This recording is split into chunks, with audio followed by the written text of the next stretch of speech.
തകർന്നവർക്ക് സൗഖ്യവും ബദ്ധന്മാർക്ക് വിടുതലും. Prayer and power ministries ഒരുക്കുന്ന വേർഡ് ആൻഡ് പവർ എന്ന ഈ ആത്മീക ശുശ്രൂഷയിലേക്ക് നിങ്ങൾക്ക് ഏവർക്കും സ്വാഗതം. ദീർഘവർഷങ്ങളായി കർത്താവിന്റെ മഹത്വമേറിയ ശുശ്രൂഷയിൽ ലോകത്തിന്റെ വിവിധ രാജ്യങ്ങളിൽ വചനപ്രഘോഷണം ചെയ്തു വരുന്ന കർത്തൃദാസൻ ഡോക്ടർ ജോർജ് വർഗീസ് നിങ്ങൾക്കായി ദൈവവചനം പങ്കുവയ്ക്കുന്നു. ഈ വചന കേൾവി ഏവർക്കും അനുഗ്രഹമായി തീരട്ടെ. പ്രാർത്ഥനയോടെ ശ്രവിച്ചാലും. ദൈവത്തിൻ്റെ അതിപരിശുദ്ധമായ നാമം വാഴ്ത്തപ്പെടുമാറാകട്ടെ. അനുഗ്രഹീതമായ ദിവസം, സംഭവബഹുലമായ ഒരു വർഷം നമ്മെ പിന്നിട്ട് ഒരു പുതുവർഷത്തിലേക്ക് നമ്മൾ പദം വയ്ക്കുകയാണ്, അഥവാ പുതുവർഷം നമ്മെ സ്വാഗതം ചെയ്യുകയാണ്. എന്ത് ചെയ്യാൻ നന്ദി പറയണം അല്ലേ? എങ്ങനെ പറയണം? സങ്കീർത്തനക്കാരനോട് ചേർന്ന് പറയാം, എൻ്റെ മനമേ യഹോവയെ വാഴ്ത്തുക, എൻ്റെ സർവ്വ അന്തരംഗവുമേ എൻ്റെ വിശുദ്ധനാമത്തെ വാഴ്ത്തുക അല്ലേ? അതുകൊണ്ട് പൂർണ്ണ ഹൃദയം, വിത്ത് ഓൾ മൈ ഹാർട്ട്, ഈ മണിക്കൂറുകളിൽ ദൈവത്തിന് നന്ദി പറഞ്ഞുകൊണ്ട് പുതുവർഷം അനുഗ്രഹമായി തീരാൻ പ്രാർത്ഥനയോടെ നമുക്ക് മുന്നോട്ട് നീങ്ങാം. ദൈവത്തിന് സ്തോത്രം. അതുകൊണ്ട് ദൈവം നമ്മോട് സംസാരിക്കാനായി ഒരു നിമിഷം കൂടെ ദൈവത്തിൻ്റെ വചനവും ദൈവാത്മശക്തിയും വ്യാപരിക്കാൻ ഒരു നിമിഷം കൂടെ ലോകത്തിൻ്റെ വിവിധ രാജ്യങ്ങളിൽ ഈ പ്രത്യേക മണിക്കൂറുകളിൽ ജീവിതങ്ങളെ ദൈവം അനുഗ്രഹിച്ച് വഴി നടത്താൻ എല്ലാവരും ഒന്നിച്ച് പ്രാർത്ഥിക്കാം. കർത്താവേ, കരുണയുള്ള ദൈവമേ, സ്വർഗ്ഗപിതാവേ, അവിടുത്തെ പുത്രനായ യേശു ക്രിസ്തുവിൻ്റെ മഹത്വമുള്ള നാമത്തിൽ നിങ്ങൾ സ്തോത്രം ചെയ്യുന്നു. കർത്താവേ, സംഭവബഹുലമായ ഒരു വർഷം ഞങ്ങളെ പിന്നിട്ട് ഒരു പുതുവർഷം ഞങ്ങളെ സ്വാഗതം ചെയ്യുമ്പോൾ ദൈവത്തിൻ്റെ പരിശുദ്ധാത്മാവിൻ്റെ ശക്തിയും സഹായവും അടിയങ്ങൾക്ക് നൽകി സഹായം. വിശേഷമായി മണിക്കൂറുകളിൽ നിൻ്റെ വചനം എഴുതപ്പെട്ട ആത്മാവിൽ വിളിച്ചു പറയാൻ എളിയവന് വരവും കൃപയും തരണം. ദൈവാത്മാവ് ശക്തീകരിക്കണം. ജീവിതങ്ങളെ ദൈവത്തെങ്കിലേക്ക് നടത്തണം. തിരുനാമം മഹത്വപ്പെടണമേ. യേശു ക്രിസ്തുവിൻ നാമത്തിൽ തന്നെ ആമേൻ. അവിടെ നാം ചിന്തിച്ചതുപോലെ പറഞ്ഞതുപോലെ വളരെ സങ്കീർണമായൊരു വർഷമാണ് പിന്നിടുന്നത് അല്ലേ? യുദ്ധങ്ങളും ക്ഷാമങ്ങളും പീഡകളും, അല്ലെങ്കിൽ നിരപരാധികളായ എത്ര കുഞ്ഞുങ്ങളാണ് മരിച്ചു വീഴുന്ന യുദ്ധത്തിൻ്റെ പശ്ചാത്തലത്തിൽ ആരോട് പറയും? ആര് നിയന്ത്രിക്കും അല്ലേ? അപ്പോൾ ഇനി മുന്നോട്ട് എന്താ വരാൻ പോകുന്നത്? Nobody knows what is in the womb of the future. ഭാവിയുടെ ഗർഭാശയത്തിൽ ഉരുവായിരിക്കുന്നത് എന്തൊക്കെയാണെന്ന് ആർക്കും അറിയത്തില്ല. അങ്ങനെ ഒരു പ്രത്യേക സാഹചര്യത്തിൽ നമ്മൾ എത്തിയിരിക്കുകയാണ് പ്രിയപ്പെട്ടവരെ. ദൈവത്തിന് സ്തോത്രം. ഞാൻ അർത്ഥമാക്കുന്നത് പലതും അപ്രതീക്ഷിതമായത് പലതും സംഭവിച്ചേക്കാം. അങ്ങനെയാണ് കാലത്തിൻ്റെ പോക്ക്. ഒരു സ്വസ്ഥതയുടെ അന്തരീക്ഷമില്ല അല്ലേ? അസ്വസ്ഥയുടെ ആലോചനകൾ വ്യക്തി ജീവിതത്തിലും കുടുംബജീവിതത്തിലും സമൂഹത്തിലും രാഷ്ട്രത്തിലും എല്ലായിടത്തും അസ്വസ്ഥത ബാധിക്കുകയാണ്. അതാണ് നമ്മൾ കണ്ടുകൊണ്ടിരുന്നത്. അപ്പോൾ ഇങ്ങനെയുള്ള സാഹചര്യത്തിൽ എങ്ങനെ മുന്നോട്ട് പോകുന്നത്? What is our assurance? ഇവിടെയാണ് ദൈവത്തിൻ്റെ വാഗ്ദത്തങ്ങൾ നമുക്ക് ബലം തരുന്നത്. ആർക്ക്? തന്നെ വിളിച്ചപേക്ഷിക്കുന്നതിൻ്റെ ഭക്തന്മാർക്ക്. എല്ലാവർക്കും അല്ല കേട്ടോ. അതുകൊണ്ട് ആ വാഗ്ദത്തങ്ങളിൽ കടന്നു പിടിക്കണം. തങ്ങൾ ഏകാഗ്രചിത്തന്മാരായിരിക്കുന്നവർക്ക് വേണ്ടി തന്നെത്താൻ ബലവാനെന്ന് കാണിക്കേണ്ടതിന് യഹോവയുടെ കണ്ട ഭൂമിയിലൊക്കെ ഊടാടി സഞ്ചരിച്ചു കൊണ്ടിരിക്കുമ്പോൾ ദൈവം നമ്മെ നോക്കുമ്പോൾ അവനെ മഹത്വപ്പെടുത്തുന്നവരായി, ദൈവത്തിൽ ആശ്രയം വെച്ച് ജീവിക്കുന്നവരായി ഇരിക്കുന്നെങ്കിൽ ദൈവരോട് പരിപാലനം ലഭിക്കും. അപ്പോൾ ആ വാഗ്ദത്തങ്ങൾ പുതുവർഷം എന്താ നമുക്കുള്ളത്? അങ്ങനെ ഒരു വാക്യം വായിച്ച് നമുക്ക് ഈ പുതുവർഷത്തിൽ അങ്ങോട്ട് കടക്കാൻ, അഥവാ മുന്നോട്ടുള്ള ദിവസങ്ങളിൽ ആ വചനത്തെ കടന്നു പിടിച്ചുകൊണ്ട് സ്തോത്രം ചെയ്യാൻ വചനം കേൾക്കുന്ന എല്ലാവർക്കും ഇടയാകട്ടെ എന്നുള്ള പ്രാർത്ഥനയോടെ നിങ്ങളുടെ മുമ്പാകെ ഞങ്ങളായിരിക്കുകയാണ്. ദൈവം നമ്മെ എന്താ വാക്യം? യെശയ്യാ പ്രവാചകന്റെ പുസ്തകം 43-ാം അധ്യായത്തിൻ്റെ 19-ാം വാക്യമാണ് ദൈവം എൻ്റെ ഉള്ളത്തിൽ പുതുവർഷത്തേക്കുള്ള ആലോചനയായി തന്നത്. മുമ്പുള്ളവയെ നിങ്ങൾ ഓർക്കേണ്ട, പണ്ടുള്ളവയെ നിരൂപിക്കുകയും വേണ്ട. ഇതാ ഞാൻ പുതിയതൊന്നു ചെയ്യുന്നു, അതിപ്പോൾ ഉത്ഭവിക്കും. നിങ്ങളതറിയുന്നില്ലയോ? അതെ, ഞാൻ മരുഭൂമിയിൽ ഒരു വഴിയും നിർജ്ജന പ്രദേശത്ത് നദികളും ഉണ്ടാക്കും. അതിൻ്റെ ബാക്കിയുള്ള കാര്യങ്ങൾ നമുക്ക് കടന്നു പിടിക്കാൻ പറ്റില്ല. എല്ലാം കൂടെ പറയാൻ സമയമില്ലാത്തതുകൊണ്ട് ഞാൻ അവിടെ നിന്ന് പറയാനായിട്ട് താല്പര്യപ്പെടുക അല്ലേ? എന്താ പറഞ്ഞത്? നിങ്ങൾ അറിയുന്നില്ലയോ? മരുഭൂമിയിൽ വഴി നിർജ്ജന പ്രദേശത്ത് നദികളും. എന്താ ഈ വാക്യം? ക്ഷീണിച്ചു പോയവനും ധൈര്യം നൽകുന്ന, തളർന്നു പോയവനും ബലം നൽകുന്ന, നിരാശപ്പെട്ടു പോയവനും പ്രത്യാശ നൽകുന്ന ഒരു ദൈവവചനമല്ലേ? അങ്ങനെയുള്ള ഒരു അനുഗ്രഹീത വചനമാണ് നമ്മൾ ഈ പുതുവർഷത്തിലേക്ക് ശ്രദ്ധിക്കുന്നത്. അപ്പോൾ തുടർന്ന് നാം കേൾക്കുമ്പോൾ കർത്താവ് ഈ വചനം എനിക്കും എൻ്റെ കുടുംബത്തിനും അനുഗ്രഹമാകണേ എന്ന് എല്ലാവരും പ്രാർത്ഥിക്കണം. പ്രാർത്ഥനയോടെ ശ്രമിച്ച് ഉൾക്കൊള്ളണം. എന്ന് പറയുമ്പോൾ നമ്മൾ എന്ത് ചെയ്യണം? പണ്ടുള്ള പരാജയങ്ങളെ ഓർത്ത് പരിതപിച്ച് അഥവാ ദുഃഖിച്ച് സമയം പാഴാക്കാതെ ദൈവത്തിൽ ആശ്രയിച്ച് പുതിയത് ചെയ്യാൻ പോകുന്ന ദൈവത്തിൽ വിശ്വസിച്ച് മുന്നോട്ട് നീങ്ങണം. അതാണ് ദൈവം നമ്മെക്കുറിച്ച് ആഗ്രഹിക്കുന്നത്. അങ്ങനെ കർത്താവ് പറയുന്നു, ഞാൻ പുതിയതൊന്നും ചെയ്യാൻ പോവുക. What is that new thing? പുതിയതെന്താ? അസാധാരണമായ ഒരു സംഗതിയല്ലേ നമ്മൾ വായിച്ചത്? മരുഭൂമിയിൽ വഴി. മരുഭൂമിയിൽ പോയിട്ടുണ്ടോ? എവിടെ നോക്കിയാൽ എവിടെ അവസാനിക്കുന്നു? ഒരെത്തും പിടിയില്ലെന്ന് നമുക്ക് മലയാളത്തിൽ പറയാം. അവിടെ വഴിയുണ്ടാക്കും. ആര് വഴിയുണ്ടാക്കും?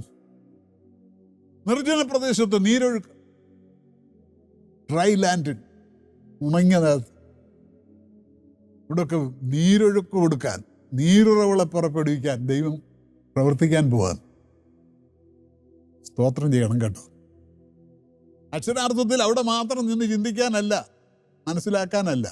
അത് വായിക്കുമ്പോൾ ഇതൊരു അത്ഭുതമാണ്. സാധാരണ നടക്കാത്തൊരു കാര്യം, അല്ല ഇതുവരെ നടന്നിട്ടില്ലാത്തൊരു കാര്യം ദൈവം ചെയ്യാൻ പോവാന്ന. അപ്പം കർത്താവേ സ്തോത്രം എന്ന് പറയാൻ നമുക്കിടയാകട്ടെ. ഒരു ലളിതമായി പറഞ്ഞാൽ ദാറ്റ്സ് എ മിറക്കിൾ, ഒരു അത്ഭുതമാണ് കേട്ടോ. But I am going to say in the new year you are going to see some miracle. പുതുവർഷം ചില അത്ഭുതങ്ങളെ കാണാൻ പോവുക. അതെങ്ങനെ ആയിരിക്കും എന്നുള്ളത് അവരോട് തീരുമാനിക്കാം. ദൈവത്തിന് സ്തോത്രം ചെയ്യട്ടെ. ഞാനൊന്നുകൂടി ചോദിക്കട്ടെ, എന്നെ ശ്രദ്ധിക്കുന്ന പ്രിയ സഹോദര സഹോദരി, കഴിഞ്ഞ നാളുകളിൽ കൈപ്പേറിയ അനുഭവങ്ങളിൽ കൂടെ കടന്നുപോയൊരു വ്യക്തിയാണോ നീ? ആരും സഹായിക്കാനില്ലാത്ത സാഹചര്യങ്ങളിലായിരുന്ന മണ്ഡലങ്ങൾ, ആശ വച്ചിരുന്ന പലതും നഷ്ടപ്പെട്ടു പോയ ആ മേഖലകൾ, പ്രതീക്ഷയോടെ പ്രവർത്തിച്ച പല മണ്ഡലങ്ങളിൽ നിന്നും നിരാശയുടെ നീർക്കുമ്പളകളാ പൊങ്ങി വന്നത്. ആണോ? ശാന്തമായി ചോദിച്ചേ. ഇങ്ങനെയുള്ള പല മേഖലകളിലായിരുന്ന ആ വ്യക്തി ജീവിതങ്ങൾ ശ്രദ്ധിക്കുന്നുണ്ടോ? നിരാശയുടെ നീർച്ചുഴിയിൽ ജീവിതങ്ങൾ തളർന്നുപോയ വ്യക്തി ജീവിതങ്ങൾ. അങ്ങനെയുള്ളവർക്ക് ഈ സന്ദേശം പുതുജീവിതത്തിൽ ഒരു ആലോചന അല്ലെങ്കിൽ ഒരു ആത്മബലം നൽകുന്ന, ധൈര്യം നൽകുന്ന വചനമായി തീരട്ടെ. ദൈവമേ സ്തോത്രം എന്ന് പറഞ്ഞ് ഉൾക്കൊള്ളാൻ വചനം സ്വീകരിക്കുമ്പോഴാണ് അനുഗ്രഹം കേട്ടോ. അങ്ങനെയുള്ളവരോട് ആ ഒരു പുതിയ സന്ദേശം ദൈവം തമ്പുരാൻ ഈ പുതിയ വർഷം നമുക്ക് തരിക. പുതിയ വർഷത്തിലോട്ട് പ്രവേശിക്കുമ്പോൾ മുന്നോട്ടുള്ള ദിവസങ്ങളിലേക്ക് ഈ ആലോചന ബലപ്പെടുവാൻ ഇടയാകട്ടെ. ദൈവത്തിന് സ്തോത്രം. അപ്പൊ ദൈവം ചെയ്യാൻ പോകുന്നു എന്ന് പറയുമ്പോൾ അത് നിന്റെ കണക്കൂട്ടലുകൾക്കൊക്കെ അപ്പുറമായിരിക്കും.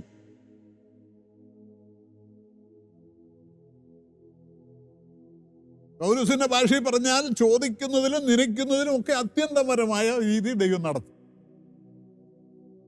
വീണ്ടും പൗലോസിന്റെ വാക്യം ഞാൻ കൊരിന്ത്യർ ലേഖനത്തോട് ബന്ധപ്പെടുത്തി പറയട്ടെ. കണ്ണ് കണ്ടിട്ടില്ലാത്തതും ചെവി കേട്ടിട്ടില്ലാത്തതും ഒരുത്തൻ്റെ ഉള്ളിൽ തോന്നിയിട്ടില്ലാത്തതുമായ ആത്മീയ ഭൗതിക നന്മകൾ നൽകി അനുഗ്രഹിക്കാൻ കഴിയുന്ന ഒരു ദൈവമാണ്.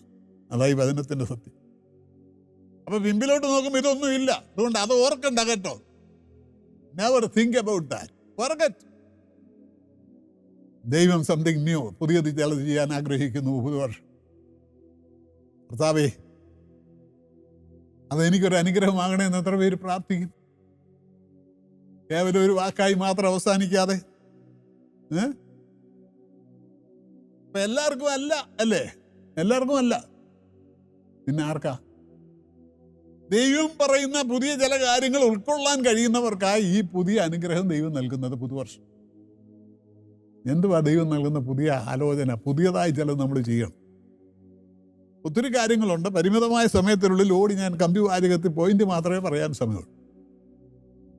ഒന്നാമത് നീ ഒരു പുതിയ വ്യക്തിയാകണം. നീ ക്രിയേഷൻ, ഒരു പുതിയ സൃഷ്ടിയാകണം അല്ലേ? അതെല്ലാവരും നാളുകളായി കേൾക്കുന്ന വചനമാണ്. കേട്ടിട്ടും അനുസരിക്കാത്തവരുണ്ട്, കേട്ടനുസരിച്ചവരുണ്ട്. അവർക്ക് സന്തോഷം, അവർക്ക് സ്തോത്രം ചെയ്യാം, അവർക്ക് വേണ്ടി നന്ദി പറയാം. എന്താ? ഒരുവൻ ക്രിസ്തുവിലായാൽ അവനൊരു പുതിയ സൃഷ്ടിയാ. അപ്പൊ പുതിയ അനുഭവങ്ങൾ, കർത്താവ് പറയുന്ന വാഗ്ദത്തങ്ങൾ നമുക്ക് അനുഗ്രഹമാകണേ പുതിയ സൃഷ്ടിയാകണം. അല്പം കൂടെ മുന്നോട്ട് കടന്ന് പറഞ്ഞാൽ ഒരു പുതിയ മനുഷ്യനാകണം. എഫെസ്യ ലേഖനം 4:24 കൊലോസ്യർ 3:10 ഒക്കെ ഇത് രേഖപ്പെടുത്തിയിട്ടുണ്ട്. പുതിയ മനുഷ്യനായി. എങ്ങനെ ഈ പുതിയ മനുഷ്യനായി ജീവിക്കുന്നത്?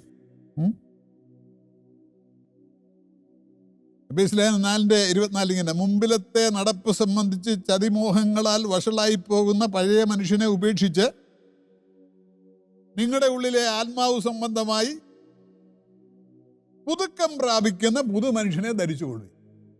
കിട്ടിയോ? പണ്ടത്തെ ജീവിതത്തിന്റെ മേഖലകളിൽ നിന്ന് വ്യത്യാസപ്പെട്ട ഒരു ജീവിതത്തിന്റെ ഉടമയായി ജീവിതാനുഭവങ്ങളിൽ സ്വഭാവത്തിന്റെ മേഖലകളിലൊക്കെ മാറ്റം വന്ന് ജീവിക്കുന്ന ഒരു അനുഭവമാണ്. ഇങ്ങനെ ആയിരിക്കണം, പുതു മനുഷ്യനായിരിക്കണം. കൊലോസ്യർ 3:10 അത് തന്നെയാണ് പറയുന്നത്. അതെന്താ വാക്യം എന്നറിയാമോ? പരിജ്ഞാനത്തിനായി പുതുക്കം പ്രാപിക്കുന്ന പുതിയ മനുഷ്യനെ ധരിച്ചിരിക്കുന്നുവല്ലോ. ഒരു പുതുക്കം. പേഴ്സണൽ ഐഡന്റിറ്റിയിൽ, പേഴ്സണൽ ലൈഫിൽ, വ്യക്തി ജീവിതത്തിൽ ഈ പുതുക്കം ആരംഭിക്കണം. ആരംഭിച്ചിട്ടുണ്ടെങ്കിൽ സ്തോത്രം. ഇല്ലെങ്കിൽ മുന്നോട്ടുള്ള ദിവസം അനുഗ്രഹം വേണോ? ദൈവകൃപയുടെ അനുഗ്രഹങ്ങൾ വേണോ? ദൈവാനുഗ്രഹത്തിന്റെ മേഖലയിൽ നിൽക്കണോ? ഇറ്റ്സ് എ വണ്ടർഫുൾ തിങ് കേട്ടോ. ദൈവകൃപയുടെ അനുഗ്രഹം ഉൾക്കൊണ്ട് ജീവിക്കാൻ കഴിയുന്ന വലിയൊരു അനുഗ്രഹം, ഭദ്രതയാണ്, വലിയൊരു സെക്യൂരിറ്റിയാണ്. അതൊന്നും തോന്നലല്ല കേട്ടോ, അതൊക്കെ ജീവിതത്തിൻ്റെ അനുഭവങ്ങളിൽ നിന്ന് പറയുക. അതുകൊണ്ട് കർത്താവെ, ഞാനൊരു പുതിയ വ്യക്തിയായ, ഒരു പുതിയ സൃഷ്ടിയായ, ഒരു പുതിയ മനുഷ്യനായിരിക്കാൻ ദൈവസന്നിധി പരിപൂർണമായി വിനയത്തോടെ ഏൽപ്പിച്ചു കൊടുക്കാൻ കഴിയണം. തെറ്റുകളെയൊക്കെ ഏറ്റുപറഞ്ഞ് അങ്ങനെയുള്ളവർക്ക് ദൈവം തമ്പുരാൻ അനുഗ്രഹങ്ങൾ നൽകുമെന്നുള്ളതിന് യാതൊരു സംശയമില്ല. അപ്പോൾ അതോട് ചേർന്ന് തന്നെ പറയണം, ഈ പുതിയ വ്യക്തിയും പുതിയ ഒക്കെ ആയി തീരുമ്പോൾ പുതു മനുഷ്യനൊക്കെ ധരിക്കുമ്പോൾ ഇവൻ്റെ ഹൃദയത്തിനോടൊരു വ്യത്യാസം ഉണ്ടാകണം. അതിന് ദൈവം സഹായിക്കും. പുതിയ ഹൃദയം തരാമെന്ന് കർത്താവ് പറഞ്ഞു. എസെക്കിയേൽ പ്രവാചകന്റെ പുസ്തകം 11-ാം അധ്യായത്തിൻ്റെ 19-20 വാക്യങ്ങളിൽ ഇത് രേഖപ്പെടുത്തിയിട്ടുണ്ട്. പ്രസംഗം കുറിച്ചെടുക്കുന്നവരുണ്ടെന്ന് എനിക്കറിയാം. നിങ്ങൾ പിന്നെ ഇത് വേഗത്തിൽ ഇത് എഴുതിയെടുത്ത് പിന്നെ വായിക്കണം കേട്ടോ. അപ്പം നിങ്ങൾക്ക് കൂടുതൽ അനുഗ്രഹം ലഭിക്കും. അത് വാക്യം ഇങ്ങനെ: അവർ എൻ്റെ ചട്ടങ്ങളിൽ നടന്ന് എൻ്റെ വിധികളെ പ്രമാണിച്ച് ആചരിക്കേണ്ടതിന് ഞാൻ അവർക്ക് വേറൊരു ഹൃദയത്തെ നൽകുകയും പുതിയൊരു ആത്മാവിനെ ഉള്ളിലാക്കുകയും ചെയ്യും. കല്ലായുള്ള ഹൃദയം ഞാൻ അവരുടെ ജഡത്തിൽ നിന്ന് നീക്കി മാംസളമായുള്ള ഒരു ഹൃദയം അവർക്ക് കൊടുക്കുകയും ചെയ്യും. അവർ എനിക്ക് ജനമായി, ഞാൻ അവർക്ക് ദൈവമായിരിക്കും. ഇത് ദൈവം പറഞ്ഞത്. ആർക്ക്? പുതുമനുഷ്യനായി ജീവിച്ച് ദൈവകരങ്ങളിൽ ഏൽപ്പിച്ച് ജീവിക്കാൻ മനസ്സ് വെച്ച്. എന്നാൽ നിന്റെ ഹൃദയത്തിനൂടെ മാറ്റം, ബാഹ്യമായൊരു മാറ്റമല്ല, an internal change even in your heart. ഹാർട്ടിന് പ്രത്യേകിച്ച് ഇത് പറയാൻ തന്നെ ഒരു മനുഷ്യ ശരീരത്തിൽ ഏറ്റവും പ്രധാനപ്പെട്ട അവയവമല്ലേ ഹൃദയം. തലച്ചോറ് സകലതും കൺട്രോൾ ചെയ്യുന്നതെങ്കിലും ഹൃദയമാണ് നമ്മുടെ ചിന്തകൾ, ആശകൾ, അഭിലാഷങ്ങൾ എല്ലാം വ്യാപിക്കുന്ന അവിടെ. ഹൃദയത്തിൻ്റെ അന്തർഭാഗത്തിലെ സത്യം എന്നൊക്കെ നമ്മൾ പറയുമ്പോൾ, അപ്പം ഹൃദയം ദൈവം പുതിയത് തരാൻ, പുതിയ ഹൃദയത്തിൻ്റെ കല്ലായുള്ള ഹൃദയമാണ് പണ്ടത്തെ. മനസ്സിലായോ? മാംസളമായ ഹൃദയം, ദൈവസന്നിധിയിരിക്കും ഒരു വിനയത്തിൻ്റെ ഹൃദയം. 34-ാം സങ്കീർത്തനം 18-ാം വാക്യത്തിൽ നമ്മൾ വായിക്കുന്നു: ഹൃദയം നുറുങ്ങിയവർക്ക് യഹോവ സമീപസ്ഥൻ, മനസ്സ് തകർന്നവരെ അവൻ രക്ഷിക്കുന്നു. അപ്പം നുറുങ്ങിയ ഹൃദയത്തിൻ്റെ ഉടമകളായി ഇരിക്കുന്നുവോ എന്ന് ഞാൻ ചോദിക്കട്ടെ? കല്ലായുള്ള ഹൃദയമല്ല, മാംസളമായിട്ടുള്ളൊരു ഹൃദയത്തിൻ്റെ ഉടമയായിരിക്കുന്നെങ്കിൽ, ദൈവം നൽകുന്ന ഹൃദയത്തിൻ്റെ ഉടമയായിരിക്കുന്നെങ്കിൽ നമുക്ക് പറഞ്ഞ അനുഗ്രഹമൊക്കെ കിട്ടും. അതിന് ദൈവം എന്നെ സഹായിക്കണമെന്ന് പ്രാർത്ഥിക്കുമോ? ഈ മണിക്കൂറുകളിൽ എത്ര പേർക്ക് പുതിയ ഹൃദയമുണ്ട്? ആധുനിക ലോകത്ത് ഹൃദയം മാറ്റിവെച്ച് പുതിയ ഹൃദയമൊക്കെ വെക്കുന്നുണ്ട്. പക്ഷെ അത് മാംസളമായ ഹൃദയമല്ല. അതും എത്ര നാൾ നീക്കി മാറ്റി വെക്കുന്നതും അതൊന്നും നമ്മുടെ വിഷയമല്ല. പോട്ടെ, ഇത് ലോകത്തിൻ്റെ വഴികളിൽ അങ്ങനെ. പക്ഷെ നാം we are on the basis of the word of God. ദൈവവചനത്തിൻ്റെ അടിസ്ഥാനത്തിലാണ് നമ്മൾ ചിന്തിക്കുന്നത്. എന്താ ദൈവവചനം? അതിൻ്റെ പശ്ചാത്തലത്തിലാണ് കാര്യങ്ങൾ നടക്കുന്നത്. ഇന്ന് ലോകം പരിശോധിക്കുകയാണ്, വേദപുസ്തകം പറയുന്നതല്ലേ മുഴുവൻ നടന്നുകൊണ്ടിരിക്കുന്നത്. ശാന്തമായി പഠിക്കുന്ന ഒരു വ്യക്തിക്കറിയാം that what is happening today is nothing but the word of God. ദൈവത്തിൻ്റെ വചനം. അതിന് കർത്താവേ, ആ തുണ ഞങ്ങൾക്ക് പുതിയ അനുഗ്രഹം തരാൻ, പുതിയ അനുഗ്രഹം വേണം. അതിന് ഞങ്ങളുടെ കല്ലായുള്ള ഹൃദയങ്ങളെ ഒന്ന് മാറ്റണേ. ദൈവസന്നിധിയിരിക്കുമ്പോൾ ഒരു തുള്ളി കണ്ണുനീരൊഴിക്കാൻ കരയുന്നുണ്ടോ? കണ്ണുനീർത്ത് മുമ്പ് മനസ്സിൽ ഇന്നൊരു ദൈവം നമുക്കുണ്ട്, അതവിടെ ഇരിക്കട്ടെ. അപ്പൊ അങ്ങനെ പുതിയ ഹൃദയം ലഭിച്ചവർക്ക് നടക്കാൻ ദൈവം ഒരു പുതിയ വഴി കൂടെ ഒരുക്കിയിട്ടുണ്ട്. അതെന്തുവാ? എബ്രായലേഖനം 10:19 അതിൽ എഴുതിക്കുന്നത്, അത് ജീവനുള്ള പുതുവഴിയാണ്. യേശു തൻ്റെ ദേഹമെന്ന തിരശ്ശീല ചിന്തി നമുക്ക് വേണ്ടി പ്രതിഷ്ഠിച്ചതാണ് ഈ വഴി. ആ വഴിയുടെ പ്രത്യേകത എന്നാ? ഈ വഴി കൂടെ നമുക്ക് വിശുദ്ധ മന്ദിരത്തിൽ പ്രവേശിക്കാം. എബ്രായലേഖനം 4:16 അത് രേഖപ്പെടുത്തിയിട്ടുണ്ട്. അതുകൊണ്ട് തത്സമയത്ത് സഹായത്തുള്ള കൃപ പ്രാപിപ്പാനായി ധൈര്യത്തോടെ കൃപാസനത്തിലേക്ക് അടുത്ത് വരാൻ he can reach through this way. ആ വഴിയെക്കുറിച്ചൊക്കെ ഒത്തിരി വിസ്തരിക്കേണ്ടതാണ് കേട്ടോ. ആ വഴിയിൽ അങ്ങ് പ്രവേശിച്ചാൽ മതി, പിന്നെ നിന്നെ അങ്ങ് കൊണ്ടുപോയിക്കോളും. പുതിയ അനുഭവമാണ് നമ്മുടെ പശ്ചാത്തലം, പുതിയ വർഷമാണ് നമ്മുടെ വിഷയം. പഴയത് മാറ്റി പുതിയ തരുന്നതാണ് വിഷയം. അപ്പോൾ ഈ പുതിയ വഴിയിലോട്ട് കയറണം. മനസ്സിലായോ? എയർപോർട്ടിൽ നമ്മൾ ചെല്ലുമ്പോൾ, വലിയ മാളിലൊക്കെ ചെല്ലുമ്പോൾ എന്താ അവിടെ ഉണ്ടല്ലോ, എന്ത് വേറെ അറിയാമല്ലോ, കയറി നിന്നാ മതി, മേളിൽ കൊണ്ടെത്തിക്കും. ആധുനിക ലോകത്തിൽ ഈ സംവിധാനങ്ങൾ നമ്മൾ കാണുന്നെങ്കിൽ ദൈവത്തിൻ്റെ വഴി പ്രവേശിച്ചാൽ അവൻ നിന്നെ ഉദ്ദിഷ്ട സ്ഥാനത്ത് കൊണ്ടെത്തിക്കും. ദൈവത്തിന് സ്തോത്രം. ആ പുതിയ മാർഗത്തിൽ വഴി നടക്കാൻ ഇടയാകട്ടെ. ദൈവത്തിന് സ്തോത്രം. അങ്ങനെ പ്രവേശിക്കുന്നവർക്ക് ഈ യാത്രയിൽ പാടാൻ ഒരു പാട്ടുണ്ട്. അതും ഒരു പുതിയ പാട്ടാണ്. 33-ാം സങ്കീർത്തനത്തിന്റെ 4-ാം വാക്യത്തിൽ രേഖപ്പെടുത്തി, അവനൊരു പുതിയ പാട്ട് പാടുവീൻ, ഇമ്പമായുള്ള കൈത്താളങ്ങളോട് അവനെ സ്തുതിക്കട്ടെ എന്നൊക്കെ സങ്കീർത്തനക്കാരൻ പറയുക. അവിടെ തീരുന്നില്ല. 40-ാം സങ്കീർത്തനത്തിൽ നമ്മൾ വായിക്കുമ്പോൾ, ഞാൻ യഹോവയ്ക്കായി കാത്തിരുന്നു, അവൻ എങ്കിലേക്ക് ചാഞ്ഞു, എന്നെ നിലവിളി കേട്ടു, അവന് താണിറങ്ങി വന്നു, നാശകരമായ കുഴിയിൽ നിന്ന് കുഴഞ്ഞേറ്റു, അവൻ എന്നെ കയറ്റി, എൻ്റെ കാലുകളെ ഉറപ്പിച്ചു, എൻ്റെ പാദങ്ങളെ ഒരു പാറമേൽ ഉറപ്പിച്ചു, എൻ്റെ വായിൽ പുതിയൊരു പാട്ട് തന്നു. ഒരു ദൈവവേദനൊരു പുതിയ പാട്ടുണ്ട് കേട്ടോ.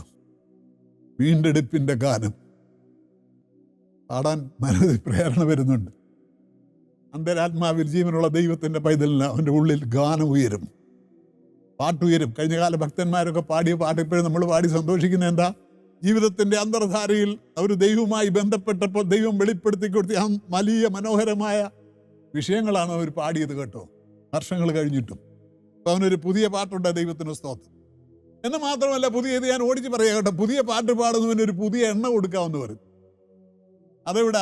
92-ാം സങ്കീർത്തനം 10-ാം വാക്യത്തില്ല, പുതിയ എണ്ണ അവൻ എന്നെ തേപ്പിക്കുന്നു. ഇതിനെന്തുവാ ഈ എണ്ണ? ഈ എണ്ണ എന്തുവാ? അത് 23-ാം സങ്കീർത്തനത്തിന്റെ 5-ൽ പറയുന്നു, എൻ്റെ തലയെ അവൻ എണ്ണ കൊണ്ട് അഭിഷേകം ചെയ്യുന്നു. അപ്പൊ അനോയിന്റിങ്, പുതിയ അനുഭവം, പുതിയ വർഷം അഭിഷേകത്തിൻ്റെ ശുശ്രൂഷയിൽ, അഭിഷേകത്തിൻ്റെ ജീവിതമായിരിക്കണം. അതിന് ദൈവം സഹായിക്കണം. ദൈവത്തിന് സ്തോത്രം.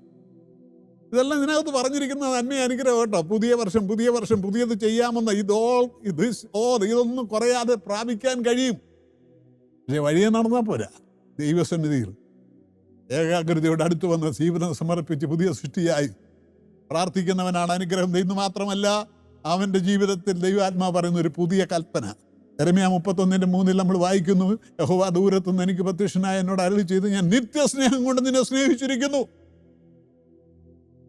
എന്താ? ദൈവത്തിന് സ്തോത്രം. നിത്യസ്നേഹം. ഞാൻ പറയട്ടെ, യേശു പുതിയ നിയമത്തിന്റെ മധ്യസ്ഥനാ. പ്രവാചകൻ അത് പറഞ്ഞെങ്കിൽ പുതിയ നിയമത്തിന്റെ മധ്യസ്ഥനാ. എന്തുവാ? പുതിയ നിയമത്തിന്റെ പ്രമാണം സ്നേഹമാണ്. ആ സ്നേഹത്തിൽ നമ്മളായിരിക്കണം. അതുകൊണ്ട് കർത്താവ്, വാഴ്ത്തപ്പെട്ട കർത്താവ് തൻ്റെ പരിശുദ്ധിയുടെ കാലങ്ങളിൽ ഈ ഭൂമിയിലായിരുന്നപ്പോൾ ഒരു കൽപ്പന കൊടുത്തു, നിങ്ങൾ തമ്മിൽ സ്നേഹിക്കണം. ദൈവത്തിന് സ്തോത്രം.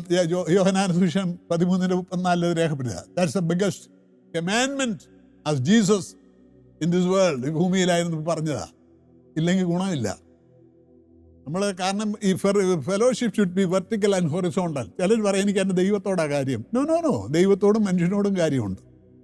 അപ്പോൾ സഹോദരങ്ങളോട് സ്നേഹമില്ലാത്തവൻ ദൈവസന്നിധി ചെല്ലുമോ? അപ്പോൾ ഇതിന് വളരെ ഇമ്പോർട്ടൻ്റ് ആയിട്ടൊരു കാര്യം, ഇത് ഈ പുതിയ വഴിയിലുള്ളതാണ്. പുതിയ കൽപ്പന, ദൈവത്തിൻ്റെ സ്നേഹത്തിൻ്റെ പ്രമാണത്തിൻ്റെ കൽപ്പന. അങ്ങനെ നമ്മൾ അനുഭവിച്ച് പുതിയ എണ്ണ തേച്ച് അഭിഷേകത്തോടെ പുതിയ വഴിയിൽ നടന്ന് പുതിയ ഹൃദയത്തിൻ്റെ ഉടമയായി. ദൈവത്തിന് സ്തോത്രം. ഹല്ലേലൂയ. ദൈവനാമം മഹത്വപ്പെടട്ടെ. ദൈവത്തിന് സ്തോത്രം. ഹല്ലേലൂയ. കർത്താവേ, ആ പുതുമനുഷ്യനായി ജീവിക്കാൻ ദൈവമേ എന്നെ സഹായിക്കണേ. നമ്മൾ പ്രാർത്ഥിക്കും, പരിശുദ്ധാത്മാവ് നമ്മെ സഹായിക്കും. അങ്ങനെയാണെങ്കിൽ തീരുന്നില്ല. പുതിയ വർഷം എന്താ? പുതിയൊരു നാമം നിനക്ക് തരും. ഈ മേഖലയിൽ ജീവിക്കുമ്പോൾ ദൈവത്തിന്റെ കൃപയുടെ വരപ്രസാദത്തിന്റെ മണ്ഡലങ്ങളിൽ പരിശുദ്ധാത്മാവ് ആലോചന തരുന്നു. ഒന്ന് യെശയ്യാ പ്രവാചകന്റെ പുസ്തകം 62:2 വായിക്കട്ടെ. യഹോവയുടെ വായി കൽപ്പിക്കുന്ന പുതിയ പേർ നിനക്ക് വിളിക്കപ്പെടും, ലഭിക്കുന്നവനല്ലാതെ മറ്റാർക്കും അറിയാത്ത നാമം. വെളിപ്പാട് 2:17, 3:12 വായിക്കണം കേട്ടോ. നമുക്ക് മാത്രം അറിയാവുന്ന ഒരു പേര് നമുക്ക് തരുമെന്ന്, യഹോവയുടെ നാമം.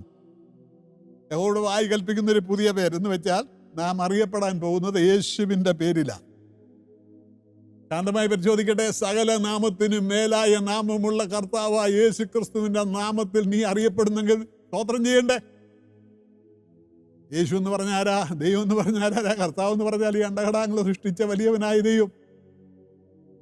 ആ ദൈവത്തിന്റെ പേരിൽ അറിയപ്പെടാൻ പോവുകയാണ്.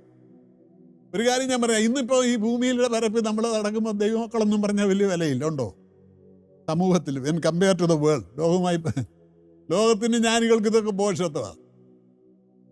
പക്ഷേ ഒരു കാര്യം ഞാൻ പറയാം, പരമാർത്ഥമായി ദൈവത്തെ സ്നേഹിക്കുന്ന ഒരു ദൈവപൈതലാണ് നീ എങ്കിൽ, ദൈവത്തിൻ്റെ പുതിയ അനുഭവങ്ങളിൽ കൂടെ നീ ജീവിക്കാൻ മനസ്സ് വെച്ചാൽ നീ മാനിക്കപ്പെടുന്ന നാളുകൾ വിദൂരതയിലല്ല.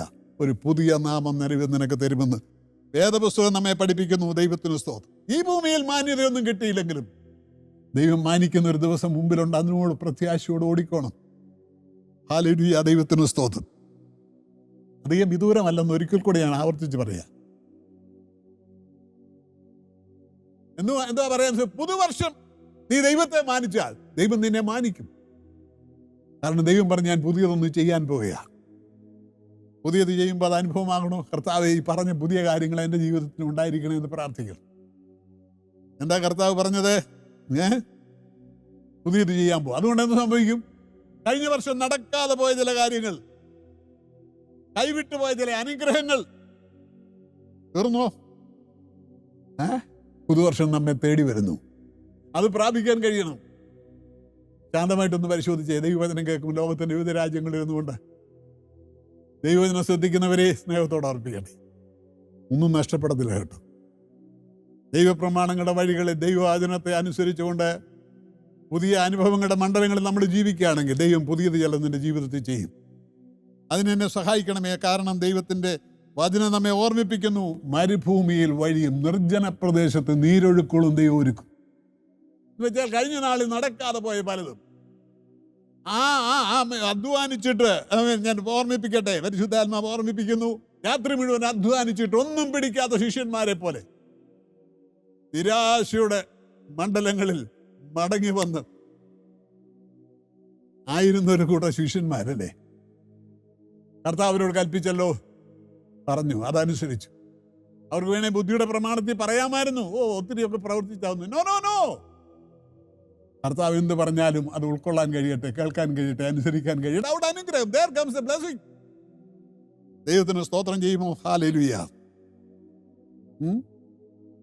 ഈ മണിക്കൂറുകൾ കർത്താവേ, നിന്റെ കരങ്ങളിൽ ഞങ്ങളെ സമർപ്പിക്കുന്നു. നിന്റെ കൃപ വേണം കർത്താവേ. പുതിയ വർഷം പുതിയ കൃപകളും അനുഗ്രഹങ്ങളും വേണം. നടക്കാതെ പോയത് ചില നടക്കണം. ദൈവാത്മാവിനോട് പറയുന്നതിൻ്റെ തലമുറയുടെ മേഖലകളിൽ നഷ്ടപ്പെട്ടു പോയ, നടക്കാതെ പോയ ചില വിഷയങ്ങൾക്കും ദൈവം പരിഹാരം തരാൻ ഈ വർഷം പ്ലാൻ ചെയ്തിട്ടുണ്ട്. നീ അത് പ്രാപിച്ചോണം. കുടുംബജീവിതത്തിൻ്റെ മണ്ഡലങ്ങളിൽ, അസ്വസ്ഥയുടെ മണ്ഡലങ്ങളിലായിരുന്ന മേഖലകളിൽ വിടുതലിൻ്റെ ദൈവം നിനക്ക് പുതിയ അധ്യായങ്ങളെ കുറിക്കാൻ ആഗ്രഹിക്കുന്നു. ദൈവസന്നിധി വിനയപ്പെട്ട് അടുത്ത് വരുമോ? നീ മാത്രം മതി കർത്താവേ, നീ മാത്രം മതി. നീ എന്ത് പറഞ്ഞാലും ഞാനത് കേട്ടോളാം, അനുസരിച്ചോളാം എന്ന് പറഞ്ഞ് അടുത്ത് വരുന്നവനെ ദൈവത്തിൻ്റെ അനുഗ്രഹങ്ങൾ നിന്റെ പടിവാതുക്കലുണ്ട്. അത് സ്വീകരിക്കാൻ ഇടയാകട്ടെ. പുതുവർഷം ഇതാ ഞാൻ പുതിയതൊന്ന് ചെയ്യുന്നു. മുമ്പുള്ളവയെ ഓർക്കണ്ട, പിമ്പുള്ളവയെ നിരൂപിക്കുകയും വേണ്ട. ഇതാ ഞാൻ I am going to do something new. പുതിയത്, ചിലത് പുതിയത്, പഴയതല്ല, പുതിയത് പ്രാപിക്കാൻ എത്ര പേർക്ക് മനസ്സുണ്ട്? പുതിയ സൃഷ്ടിയായി, പുതിയ മനുഷ്യനായി, പുതിയ ഹൃദയത്തിൻ്റെ ഉടമയായി, പുതിയ വഴിയിൽ നടന്ന് ദൈവത്തിൻ്റെ അഭിഷേകമുള്ളവനായി, പുതിയ എണ്ണയുടെ അനുഭവങ്ങളെ, അഭിഷേകം, നിത്യ ജീവിതത്തിൽ ദൈവങ്ങളുടെ അഭിഷേകത്തോടെ, പരിജ്ഞാനത്തോടെ കർത്താവേ സ്തോത്രം, ഹല്ലേലൂയ, ജീവിപ്പാൻ, ദൈവസ്നേഹത്തിൽ മറ്റുള്ളവനെയും കരുതിക്കൊണ്ട് മുന്നോട്ട് പോകാൻ യേശു ക്രിസ്തുവിനെ നാമം ധരിച്ചുകൊണ്ട് ഈ ഭൂമിയിൽ ജീവിച്ച് ദൈവത്തെ മഹത്വപ്പെടാത്താൻ ആയുസ് സമർപ്പിക്കുന്നവർക്ക് വലിയ അനുഗ്രഹങ്ങൾ മുമ്പിലുണ്ട്. പരീക്ഷിച്ച് നോക്കാൻ മനസ്സുണ്ടോ? എത്ര പേർക്ക് മനസ്സുണ്ട്? ആ വിശ്വാസത്തിൻ്റെ മേഖലയിൽ ജീവിക്കുന്നവർക്കായി സ്തോത്രം ചെയ്യുമ്പോൾ അല്ലാത്തവരോട് ഈ പുതുവർഷം മുന്നോട്ടുള്ള ദിവസങ്ങൾ അനുഗ്രഹമായി തീരാൻ കർത്താവ് എന്നെയും സമർപ്പിക്കുന്നു എന്ന് പറഞ്ഞ് പ്രാർത്ഥിക്കുന്നെങ്കിൽ നിങ്ങൾക്ക് അനുഗ്രഹമുണ്ട്. കണ്ണടയ്ക്കുമോ? തലകളെ മടക്കാം. നിത്യനായ ദൈവമേ, സ്വർഗ്ഗപിതാവേ, അവിടുത്തെ പുത്രനായ യേശു ക്രിസ്തുവിൻ്റെ മഹത്വമുള്ള നാമത്തിൽ ഈ മണിക്കൂറുകളിൽ നീ ഞങ്ങൾക്ക് തരുന്ന നല്ല വചനങ്ങൾക്കായി സ്തോത്രം. സംഭവകരമായ ഒരു വർഷം പിന്നിട്ടൊരു പുതുവർഷത്തിലേക്ക് പദങ്ങൾ വയ്ക്കുമ്പോൾ ജീവനുള്ള ദൈവത്തിൻ്റെ കരതലങ്ങളിൽ നന്മ നൽകുമെന്ന് നീ പറഞ്ഞ വാഗ്ദാനങ്ങൾക്കായി, വാഗ്ദത്തങ്ങൾക്കായി സ്തോത്രം. ആകാശവും ഭൂമി ഒഴിഞ്ഞു പോയാൽ എൻ്റെ വചനങ്ങൾക്ക് മാറ്റമില്ല, വാഗ്ദത്തങ്ങൾ മാറത്തില്ലെന്ന് പറഞ്ഞിട്ടുള്ളതുകൊണ്ട് വിശ്വാസത്താൽ ഞങ്ങളത് അംഗീകരിച്ച് ഉൾക്കൊണ്ട് സ്തോത്രം ചെയ്യുന്ന കർത്താവേ, ലോകത്തിന് വിവിധ രാജ്യങ്ങളിൽ ഇരുന്നുകൊണ്ട് ദൈവവചനം കേൾക്കുന്ന എല്ലാവർക്കായി സ്തോത്രം. നിന്റെ മക്കളുടെയൊക്കെ ജീവിത വഴി കഴിഞ്ഞ നാളിൽ നഷ്ടപ്പെട്ടു പോയ അന്തരീക്ഷങ്ങൾ, വേദനയുടെ നാളുകൾ, അതൊക്കെ മാറി സന്തോഷത്തിൻ്റെയും സമൃദ്ധിയുടെയും ദൈവാത്മശക്തിയുടെയും അന്തരീക്ഷങ്ങളിൽ ദൈവങ്ങളുടെ അഭിഷേകത്തോടെ, പരിജ്ഞാനത്തോടെ, ദൈവശക്തിയിൽ കാക്കപ്പെട്ട് വിടുതൽ അനുഭവിപ്പാൻ ദൈവം നിന്റെ മക്കൾക്ക് കരുണ കാണിക്കേണ്ടതിനായി പ്രാർത്ഥിക്കുന്നു യേശുവിൻ നാമത്തിൽ. ഹല്ലേലൂയ. സ്വർഗ്ഗമഹത്വം എടുക്കണം കർത്താവേ. മുന്നോട്ടുള്ള ദിവസങ്ങൾ കർത്താവേ, ഈ രാജ്യത്തെ രക്ഷിക്കണം, രാഷ്ട്രങ്ങളെ രക്ഷിക്കണം, ലോകത്തിന് മേൽ ദൈവത്തിന്റെ സമാധാനം അരുളണമേ. പരിശുദ്ധാത്മാവ് സകലത്തെയും നിയന്ത്രിക്കണം. Let the glory of the Lord come to the nations and nation. രാജ്യങ്ങളുടെ മേൽ, രാഷ്ട്രങ്ങളുടെ മേൽ ദൈവത്തിന്റെ തേജസ് ഇറങ്ങി വരണം കർത്താവേ. ദൈവാത്മാവ് സഹായിക്കണം. തിരുനാമം എല്ലാവരും മഹത്വപ്പെടണമേ. യേശു ക്രിസ്തുവിൻ നാമത്തിൽ തന്നെ. ആമേൻ. God bless you. ഈ വചനങ്ങൾ നിങ്ങൾക്കേവർക്കും അനുഗ്രഹമായി തീർന്നു എന്ന് വിശ്വസിക്കുന്നു. ഈ ശുശ്രൂഷയെക്കുറിച്ചുള്ള നിങ്ങളുടെ അഭിപ്രായങ്ങളും നിർദ്ദേശങ്ങളും ഞങ്ങളെ അറിയിക്കുക.